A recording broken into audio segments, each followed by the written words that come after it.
Assalamualaikum warahmatullahi wabarakatuh.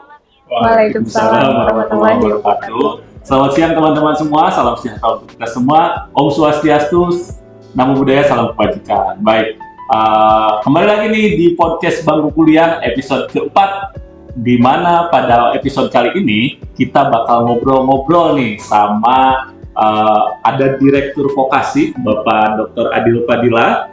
Boleh disapa Pak? Halo, Assalamualaikum, selamat siang. Baik, ini ada dua orang mahasiswi sebetulnya. Boleh perkenalan dulu dari program apa nih di Vokasi, dan boleh perkenalan aja. Halo semuanya, perkenalkan saya Safitri Putri Nugroho dari jurusan Akuntansi Bisnis Digital. Halo, selamat siang semuanya. Nama saya Michelle Gabriela Liman dari program studi Bisnis Digital. Oke, baik. Nah, ini semuanya dari Fakultas Vokasi ya, dari Fakultas Vokasi, di mana kita tahu banget nih dan sering banget nih Pak Adil di zaman sekarang ini nemuin kata vokasi. Nah, ini dari Pak Adil sendiri, apa sih vokasi ini artinya gitu kalau dalam dunia pendidikan nih Pak? Ya, mungkin masyarakat kita khususnya masih belum terlalu familiar dengan istilah vokasi. Jadi vokasi ini sebenarnya jenjang pendidikan yang berbeda dengan akademik begitu ya. Kalau di SMA, level SMA, tingkat SMA kita mengenal ada SMA dan SMK. Nah, kalau di perguruan tinggi juga sama, kita ada jenjang akademik dan jenjang vokasi.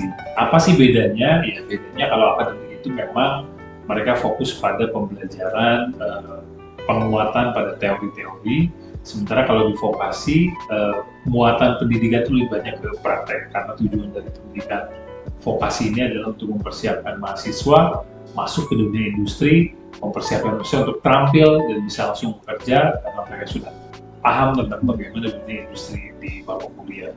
Nah, cuma memang problemnya tadi seperti kamu sudah sampaikan, masih banyak juga yang belum tahu apa sih vokasi itu, harus perlu edukasi lebih lanjut tentang pendidikan vokasi. Bahkan di Kementerian Pendidikan sendiri sudah mulai dipisahkan.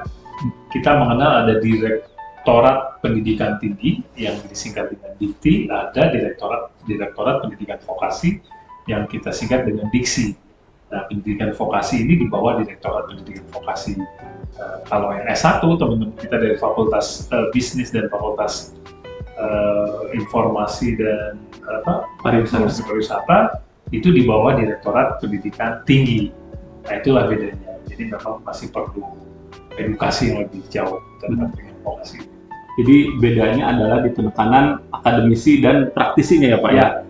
Nah, itu adalah titik berat paling utama dari pendidikan vokasi sendiri nih.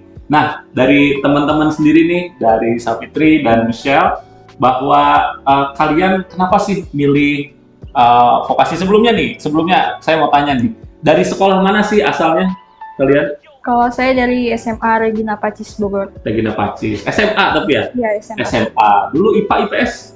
Saya IPA. IPA, oke, cukup jauh. Nah, ini saya Safitri dari mana nih? Saya dari SMK Negeri 1 Bogor. SMK Negeri 1. Iya. Wah, ini dari jurusan apa nih? Dulunya saya jurusan perkantoran kan. Perkantoran. Sekarang akuntansi bisnis digital. Akuntansi bisnis digital. Michelle? Sekarang bisnis digital. Bisnis digital ya. Oke, dua-duanya ada penekanan kata digital nih, Pak Adil. Saya langsung tanya lagi nih.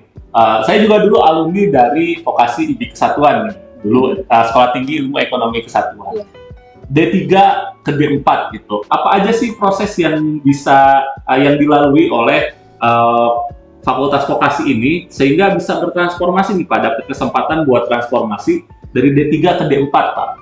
Ya, kebetulan tahun 2021 kalau tidak salah ya, itu ada dari Direktorat Pendidikan Vokasi, ada program namanya transformasi dari jenjang program Diploma 3 ke jenjang program Diploma 4 atau sarjana terapan. Nah, dari situ kita mengambil tawaran tersebut dan mengajukan ke Direktorat Pendidikan Vokasi atau Diksi tadi untuk berubah dari Diploma 3 menjadi sarjana terapan. Dan alhamdulillah melalui prosesnya kita berhasil disetujui untuk menjadi program sarjana terapan. termasuk kita pada tahun 2022 juga memperoleh hibah bantuan khusus untuk transformasi sarjana terapan ini, peralatan senilai 450 juta, termasuk kamera-kamera yang kita pakai di kampus ini juga hibah dari Diksi. Jadi kita ikuti prosesnya dan kita disetujui, dan pada tanggal bulan Oktober kemarin SK-nya sudah resmi keluar dan kita sudah resmi bertransformasi jadi sarjana terapan. Iya, itu. Jadi ada program yang memang ini dan kita berhasil ya Pak ya, berhasil transformasi. Nah, sebagai bentuk utama menurut saya yang terlihat dari luar bahwa transformasinya adalah ada kata digitalnya ya. Tadi ada Teh Fitri dari akuntansi bisnis digital. Ini dari bisnis digital. Dulunya mungkin akuntansi D3, dulunya manajemen pemasaran D3, sekarang berubah nih jadi digital dua-duanya teman-teman. Nah, kita balik lagi nih ke teman-teman mahasiswa. Kenapa sih pilih IB Kesatuan, terutama kenapa pilih sarjana terapan di IB Kesatuan? Boleh Teh Fitri dulu nih. Oke, kenapa saya milih IB Kesatuan ya? Pertama karena yang saya ketahui akuntansi di IB Kesatuan ini sangat oke ya, dan hal itu juga bisa dilihat atau saya itu dapat pengetahuan itu dari guru-guru saya, terutama guru BK kayak gitu yang mengarahkan, oh masuk ke IB Kesatuan aja karena bagus. Dan kenapa vokasi? Karena yang saya ketahui kalau vokasi itu kan lebih banyak prakteknya ya Kang ya daripada teorinya, dan itu menurut saya akan membantu saya ketika nanti saya di dunia kerja gitu loh, lebih mempermudah saya untuk nanti di dunia kerja. Itu sih Kang. Karena memang sudah terbiasa ada di lingkungan atau situasi-situasi seperti kerja gitu ya. Di kejuruan. Betul. Jadi langsung ke kejuruannya nih teman-teman. Balik lagi ke definisi yang diberikan oleh Pak Adil tadi nih tentang menjadi praktisi, betul ya. Nah, kalau Teh Michelle sendiri nih, kenapa sih pilih IB Kesatuan? Padahal dulunya SMA nih. Kan nggak nyambung ya sebenarnya ya gitu. Tapi boleh dong dikasih tahu atau di-spill lah bahasa sekarangnya, kenapa pilih di IB Kesatuan dan kenapa pilih bisnis digital sih? Oke, baik Kak. Jadi setelah saya lulus SMA, saya dulu jurusan IPA, saya memiliki ketertarikan untuk masuk ke ranah bisnis. Jadi kenapa saya masuk ke IB Kesatuan sendiri? Karena IB Kesatuan sendiri kan sudah terkenal unggul lah di bidang bisnisnya dan juga informatikanya. Nah, saya tertarik ke bisnis digitalnya karena prospek bisnis digital itu kedepannya akan luas sekali, karena kan seperti kita ketahui kan teknologi sekarang udah berkembang pesat sekali. Jadi seperti e-commerce dan juga pasar-pasar digital itu saya sangat tertarik ke situ sekarang. Betul. Jadi ada peluang ya Teh ya. Iya, sebetulnya ada peluang besar nih teman-teman di bidang bisnis digital atau di digitalisasi bisnis secara umumnya nih. Nah, kalau memang boleh tahu nih, di dua teman-teman ini nih, apa sih, ini udah semester berapa sih? Saya lupa tanya lagi nih. Baru masuk Kang. Baru masuk ya, 2023 kemarin ya. Ini juga sama? Betul, sama. Sama ya. Nah, selama satu semester ini teman-teman just info, di saat ini nih kita tag ini, teman-teman ini, teteh-teteh ini baru selesai menyelenggarakan ujian akhir semester nih. Nah, selama satu semester nih kita kuliah di Fakultas Vokasi dari IB Kesatuan, ada nggak sih yang menarik dari program studi teman-teman masing-masing? Gitu. Boleh sekarang bisa dulu deh. Kalau dari saya sendiri, selama saya mengikuti matkul-matkul yang ada, menariknya itu kita jadi lebih tahu gimana proses dari dibalik bisnis gitu. Jadi kita belajar dari studi teori, studi kasus, dan juga teori-teorinya. Jadi kita membuka mata lebih luas lagi terhadap bisnisnya dan prosesnya juga. Oke, jadi ada kasus yang memang terjadi langsung gitu, ada belajar sesuai dengan keadaan lapangan langsung ya. Jadi karena memang kalau semester 1 belum banyak praktek. Betul.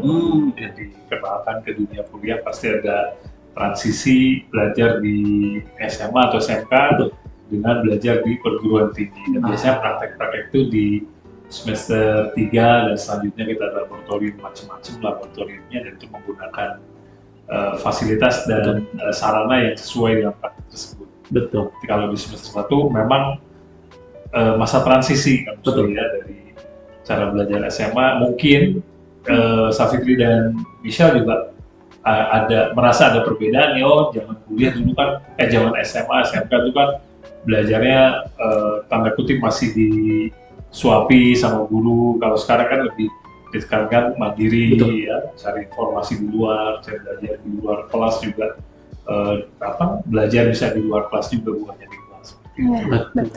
Kayaknya mungkin itu pengalaman berbeda Michelle. Iya, Pak. Karena Michelle sendiri ini SMA ya basicnya ya. Mungkin kalau dari Teh Savitri sendiri kan SMK ya, sebetulnya sudah agak tidak asing lagi gitu dengan dunia ini. Tapi ada nggak sih yang memang perbedaan paling, waduh, kuliah ternyata menarik ya, atau pengalaman apa yang memang menarik nih dari Teh Savitri sendiri? Boleh dong? Oke, siap Kang. Awal-awal pasti ada ketakutan sendiri ya, karena kan saya dulunya dari perkantoran terus masuk ke jurusan akuntansi, sempat ada kayak kepanikan nanti bisa mengikuti pelajarannya atau enggak. Ternyata di IB Kesatuan ini, terutama di vokasi ini cukup fleksibel ya belajarnya, tapi tetap gitu. Saya sebagai orang yang linjur tuh masih bisa mengikuti, kayak waktu itu saya pernah pembelajarnya tuh di Kebun Raya gitu. Jadi kita have fun gitu, seru, nggak kayak takut banget untuk mengikuti pembelajaran itu sendiri. Terus juga yang pengalaman seru itu pernah ada seminar dari Direktorat Pajak ya. Itu juga menurut saya menggugah saya untuk bisa nih ngejar nih ke pajak gitu. Jadi Kang Musli mungkin tambahan, jadi selain kita belajar dengan dosen, memang di vokasi ini kita selama 1 semester ada program dosen industri. Jadi selama 1 semester ini mahasiswa akan dihadirkan dosen dari praktisi dunia industri. Fungsinya buat apa? Untuk mahasiswa memiliki pengetahuan tentang bagaimana sih praktek di dunia industri sebenarnya. Kayak tadi dari DJP ya, biasanya kalau dari pajak itu DJP Bogor, dia akan menyampaikan mengajar tentang bagaimana implementasi ilmu yang teman-teman mahasiswa peroleh di bangku kuliah di tempat kerja. Biasanya di bisnis digital nanti ada praktisi-praktisi dari startup yang memberikan pencerahan tentang bagaimana sebenarnya implementasi atau penerapan bisnis digital di dunia bisnis seperti itu. Nah, ini rutin program Fakultas Vokasi tiap semester selalu mendatangkan dosen industri untuk mata kuliah tertentu, supaya mahasiswa bukan hanya belajar dari dosen tentang materi yang teori-teori yang mereka pelajari, tapi juga mereka dapat wawasan seperti apa sih implementasi dunia industri. Betul. Jadi ada dosen praktisinya ya Pak ya? Ada dari pihak dosen praktisi ini. Jadi teman-teman yang memang masih bingung apa sih bedanya, selain memang tadi menekankan bahwa kita bisa jadi praktisi di sarjana terapan, adalah terutama di IB Kesatuan kita ada dosen praktisi nih, jadi luar biasa banget. Jadi nggak boring, tadi kata Teh Savitri betul ya. Jadi nggak boring pembelajaran, nggak cuma sama dosen A terus gitu. Jadi ada yang memang dari industrinya langsung. Nah, balik lagi ke Pak Adil nih. Transformasi D3 ke D4 nih. Kalau kita tahu kan kalau diploma ini, program diploma ini harus namanya lanjut lagi ke S1 kalau mau lanjut ke S2. Dalam artian ini tidak setara gitu. Nah, setelah transformasi jadi D4, apakah memang harus lanjut lagi ke S1 atau enggak sih Pak? Gitu. Jadi sebenarnya sarjana terapan itu setara dengan sarjana. Betul. Cuma bedanya yang sarjana itu jenjangnya akademik, kalau di kita ini vokasi. Nah, secara spesifik dari sisi kurikulum, misalnya kalau di vokasi ini 60% praktek, 40% teori. Berbanding terbalik dengan akademik itu 40% praktek, 60% teori. Dan menjadi sarjana terapan itu bukan cuma D3 nambah setahun, sebenarnya bukan itu. Secara substansi perbedaannya tentunya akan lebih jelas antara akademik dan vokasi atau sarjana terapan ini, karena dengan menjadi sarjana terapan, ya, kemampuan mahasiswa itu bukan hanya buat tentunya lulusan vokasi siap bekerja, tapi juga dibekali oleh kemampuan analitis yang juga dimiliki oleh S1 akademik. Artinya kita terampil, tapi kita juga memahami teori-teori. Karena itu tadi 40-60, bukan sekedar paham tentang teori, tapi paham bagaimana mengerjakannya. Nah, apakah bisa langsung lanjut ke S1, S2? Tentu bisa, ya karena kita sudah sarjana, ya tidak ada perbedaan. Sarjana cuma kita sarjana terapan, mereka sarjana akademik. Dan gelarnya pun STR kan. Kita bisa langsung ke S2, baik ke magister manajemen atau ke magister yang lain, ataupun ke magister terapan juga ada, ya. Tapi bebas mau ke magister manajemen, magister akuntansi, atau ada magister terapan yang lain juga ada. Jadi intinya sama sebenarnya antara sarjana terapan dan sarjana akademik. Cuma kelebihan kita adalah selain kita memahami teori, kita tahu bagaimana mengimplementasikannya. Sehingga mata kuliah yang ditawarkan di Fakultas Vokasi ini memang mata kuliah yang dibutuhkan di dunia kerja. Seperti contohnya di bisnis digital ada program, ada mata kuliah multimedia, ada content creator, ya, bagaimana membuat konten-konten yang menarik. Ada banyak lah yang memang setelah lulus itu akan bermanfaat sebenarnya. Di digital, di akuntansi digital juga demikian, bukan sekedar belajar akuntansinya, tapi bagaimana dunia digital, bagaimana startup, bagaimana juga tentang artificial intelligence maupun big data. Jadi menurut saya peluang-peluang kerja justru banyak di sana, ya. Tadi seperti bisa sampaikan, prospeknya besar kok di sana tuh. Jadi bisnis, apalagi kemarin tuh kalau saya lihat di media, Menteri Keuangan Sri Mulyani bilang bahwa ekonomi digital itu ke depan akan sangat berperan, ya, di dunia ini, karena seluruh sendi aspek perekonomian itu akan bertumpu pada digital. Sehingga dengan perubahan dari prodi lama ke prodi digital ini, menurut saya ini sangat terbuka sekali, ya, peluang dan potensi yang ada di Indonesia ini, karena ke depan digitalisasi. Nah, balik lagi ke mata kuliah semuanya terapan. Jadi apa yang kita pelajari itu nanti akan sangat bermanfaat. Kita lihat di dunia industri digital sekarang, marketplace, ya kan. Kemudian banyak anak-anak muda juga jadi profesional YouTuber, full-time YouTuber yang memang penghasilan juga besar. Dan itu menurut saya hal-hal yang dipelajari di Fakultas Vokasi ini. Ya, nggak mungkin belajar akuntansi bisnis digital setelah lulus justru jadi startup, ya, jadi pelaku startup, punya aktif di e-commerce misalnya, atau jadi YouTuber, atau jadi content creator. Itu menurut saya juga jadi peluang kerja yang menjanjikan, terutama di bisnis kreatif, ya, yang berbasis digital.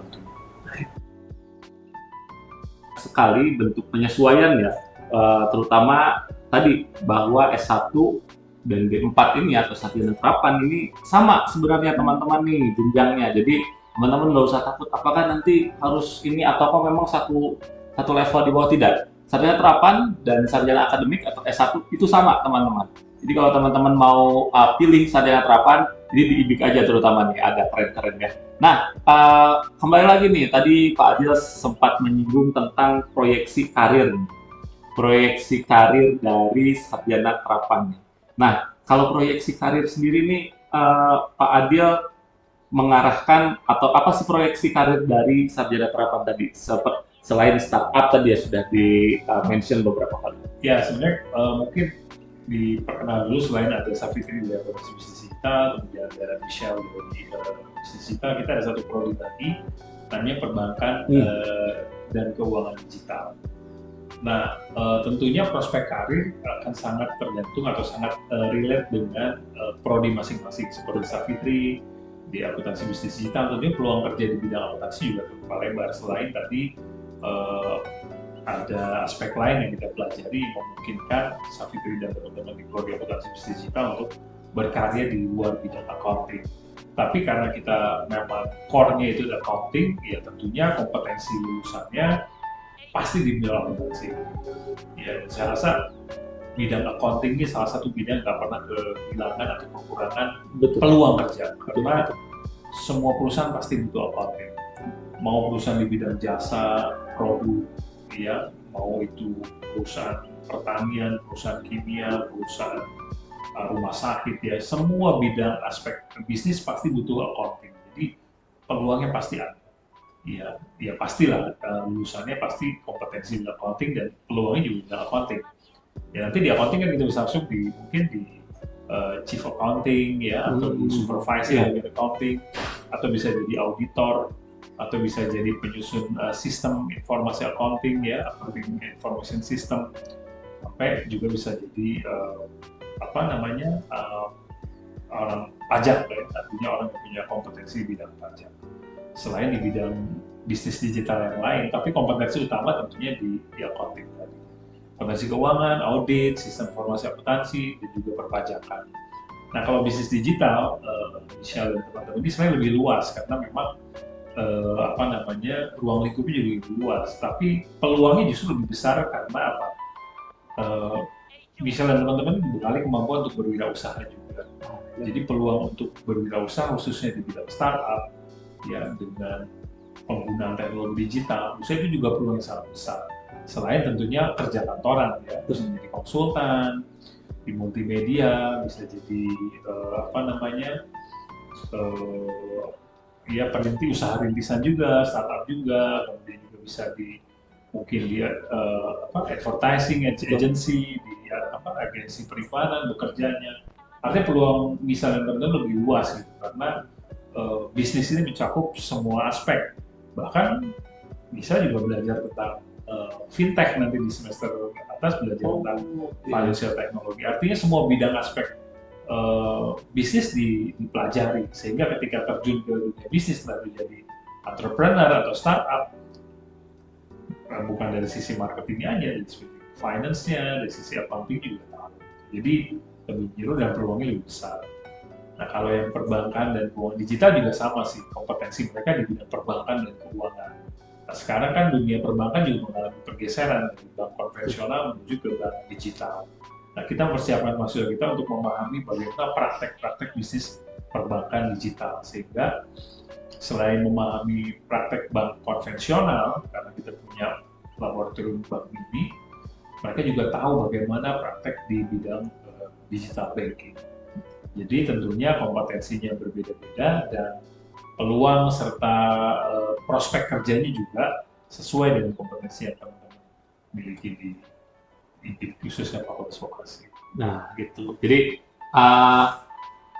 garis bawahnya adalah dari yang Pak Adil tadi sampaikan bahwa jurusan sarjana terapan ini semuanya siap ya? Siap kerja, siap wirausaha, siap bangun startup, siap semuanya deh gitu dengan mata kuliah atau program-program yang memang diberikan oleh Fakultas Sarjana Terapan IB Kesatuan. Nah, ngomongin soal program nih Pak, tadi selain memang guru industri ya. Kayak nanya ke mahasiswa. Nah iya makanya. Bosan dapetnya bosan banget. Benar juga. Tadi guru industri ya, atau dosen industri ya gitu.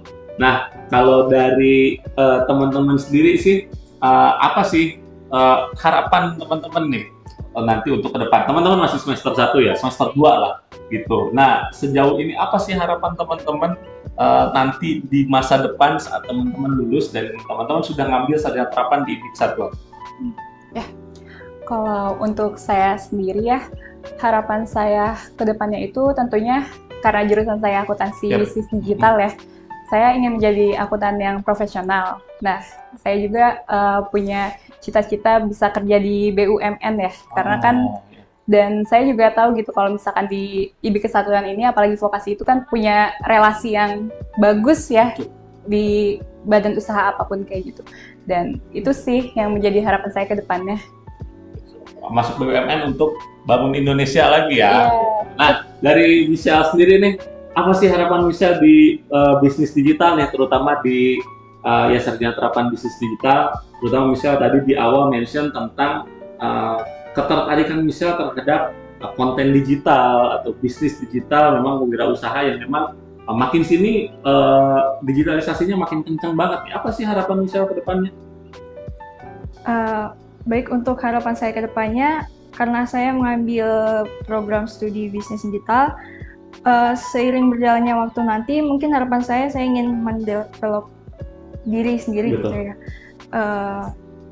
Di masa depan nanti yang pastinya dunia bisnis sudah makin berkembang karena kita sehari-harinya juga kita harus membeli kebutuhan, keperluan. Jadi fokus saya sendiri mungkin saya ingin membuat bisnis ya, merintis ke dunia bisnis. Dan juga saya ingin mengikuti arus bisnis juga sih, terutama di dunia digital seperti e-commerce juga. Itu sih. Jadi saya mau jadi entrepreneur ya. Jadi Iya. entrepreneur ya kalau misalnya. Ini dua harapan yang berbeda ke depannya, tapi tetap keren nih bahwa harapan-harapan dari teteh-teteh yang cantik ini bisa ditunjang dengan pembelajaran dari sarjana terapan di IB Kesatuan nih. Nah, mungkin udah hampir terakhir nih teman-teman, bahwa kita bakal tanya lagi ke depannya untuk sarjana terapan ini, Pak Adil, apakah ada program-program lain yang bagus ke depannya?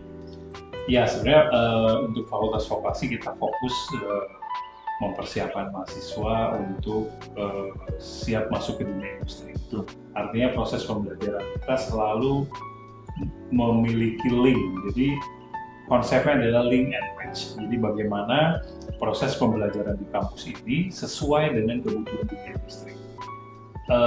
Ironi yang terjadi sekarang kan adalah bahwa jumlah lulusan perguruan tinggi itu banyak, kemudian peluang kerja juga banyak, tetapi pengangguran juga banyak. Ini problemnya adalah lulusan yang dihasilkan oleh perguruan tinggi tidak sesuai dengan kebutuhan dunia industri. Nah, disinilah program vokasi ini berdiri, yaitu menjembatani antara kebutuhan industri dan output dari perguruan tinggi.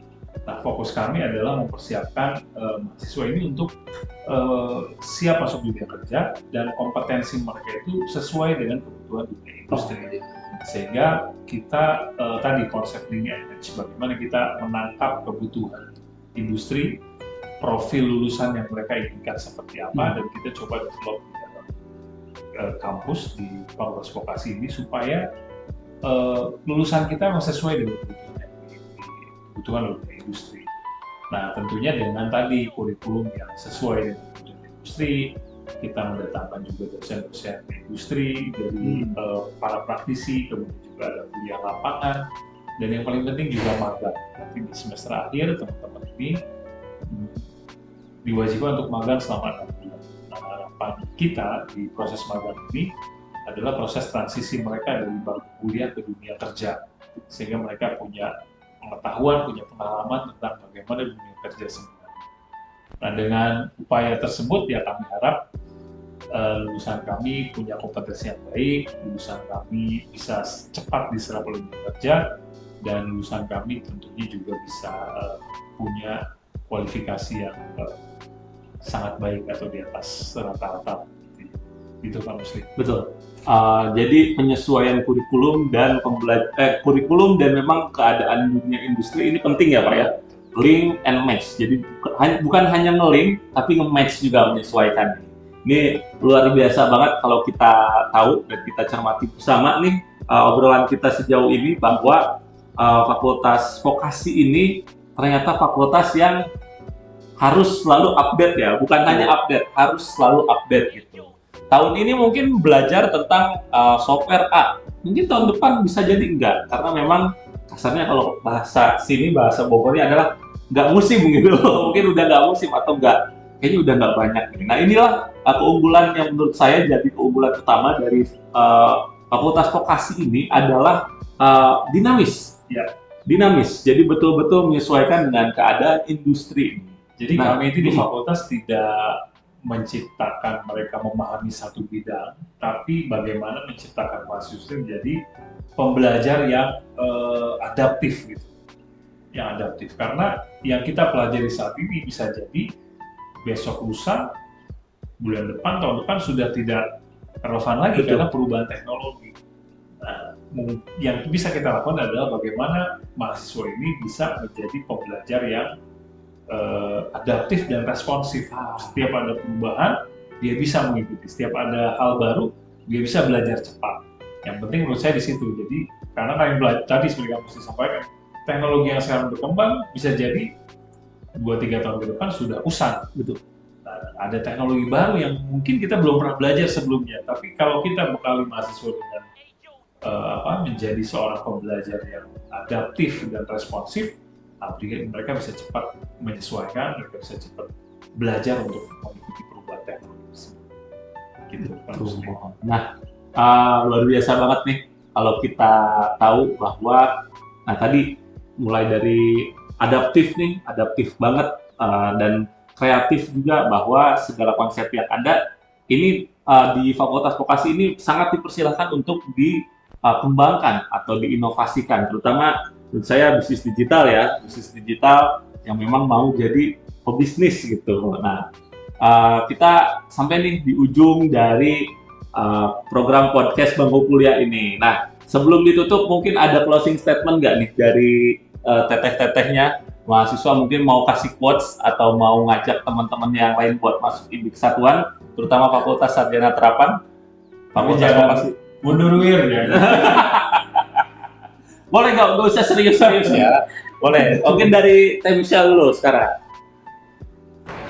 Pesan dari saya sih untuk teman-teman yang mungkin ingin mengejar cita-citanya ya untuk membuat bisnis gitu, jangan pesimis dulu. Apalagi kita di IB Kesatuan sendiri udah menyediakan kan jadi program studi sarjana terapan bisnis digital. Jadi teman-teman di sini akan di-push juga dan dibantu juga untuk mempelajari dunia bisnis. Jadi buat kalian yang mungkin jujur kayak saya sendiri, itu jangan takut-takut, jangan pesimis lah. Masuk nanti kita belajar bareng dan juga dikenalkan dari awal juga. Jadi kita bakal tetap keep up gitu. Optimis dan semangat. Oke, terima kasih Teh Michelle. Teh Sapitri boleh dikasih closing statement-nya? Oke, kurang lebih mungkin sama kayak Teh Michelle ya. Buat adik-adik atau teman-teman yang lain gitu, jangan takut buat linjur kayak saya kayak gini, karena untuk vokasi ini itu dosen-dosennya itu sangat profesional gitu, membantu kita yang para linjur tuh buat terus berkembang kayak gitu.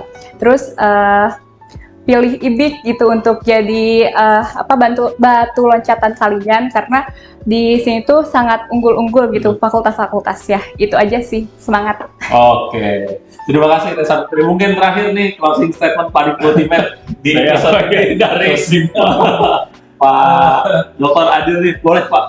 Ya, apa ya? Saya cari itu. Iya. Oke, buat teman-teman semua yang memang punya passion di bidang digital, ya jangan ragu untuk bergabung dengan Fakultas Vokasi untuk belajar digital bersama kami, karena tantangan, peluang masa depan itu pasti akan selalu berkaitan dengan digitalisasi di berbagai aspek. Jadi keep digital.